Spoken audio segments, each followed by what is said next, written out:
Hi everybody, I hope you are doing well. Today we'll speak about how to fix or how to solve the problem of EWA app. You will click on settings. In this page you will click on apps, default apps, app settings. Here you will click on this application of EWA and you will enter.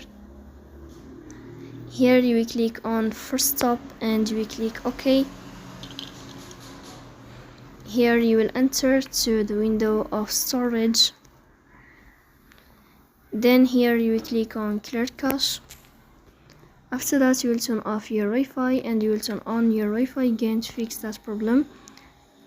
So that's all. Don't forget to support us by like and subscribe. See you next time and thank you for your watching and your attention.